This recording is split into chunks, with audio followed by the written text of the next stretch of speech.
Πάνω στο Διαμαντίδη. Είναι ο Άκερ που κυνηγάει το Σισκάουσκα και κλέβει προς στιγμή. Ο Άκερ κλέβει. Ο Άκερ πατάει γερά και η τάπα του Διαμαντίδη. Η τάπα για το ελληνικά πλαίσια, ούτε στο NBA. Εδώ κοιτάξτε, κλέβει ο Άκερ καθαρά. Και από ποιον από τον Άκερ. Κλέβει ο Άκερ καθαρά, ένας πολύ αγρός παίκτης. Κοιτάξτε τον Διαμαντίδη πώς κοιτάει. Παίρνουν τα βήματα του Άκερ, πατάνε μαζί. Υπτατέ και κόβει στον αέρα καθαρά. Να πω τη τεχνική μου άποψη. Ναι. Λάθος το Άκερ του, δεν πήγε να καρφώσει. Με τα δύο χέρια. Παίρνει σαν τον Άκερ. Κοιτάξτε εδώ. Έτσι, δεν το περίμενε. Δεν το περίμενε.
Υποπίεση για τρεις!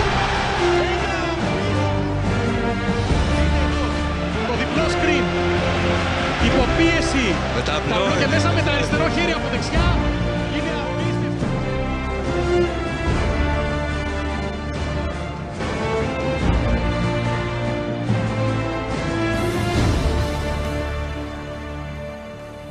Dimitris Diamantidis caught on a mismatch, takes Jawai on the fake inside, steps back, 8 seconds left, knocks down the go-ahead three-pointer to put Panathinaikos in front. They held on for a 65-66 victory. What a move, what a shot by the man who is Panathinaikos' leader for the last several years. There he puts down another one, former MVP Dimitris Diamantidis with the game winner in an incredibly tense situation.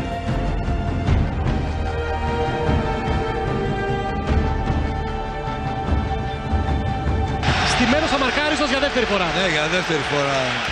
Αλλά είναι το Διαμαντίδη ψηλά για τον Λάσμε! Απίστευτη φάση! Η πάσα λέιζερ του Διαμαντίδη και το alley hoop στα ουράνια από το Στεφάν Λάσμε. Κοιτάξτε εδώ τι γίνεται. Διαμαντίδη στα 15 μέτρα και Λάσμε καρφώνει. 29-14. Και πραγματικά είναι απίστευτο αυτό που συμβαίνει.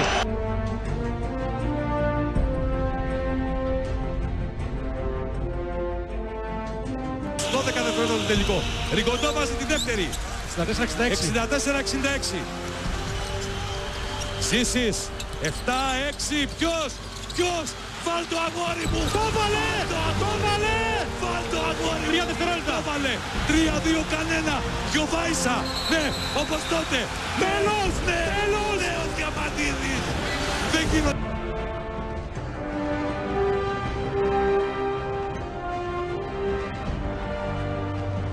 Για τελευταίος ό,τι αφορά εσένα. Του χρόνου, εδώ πάλι.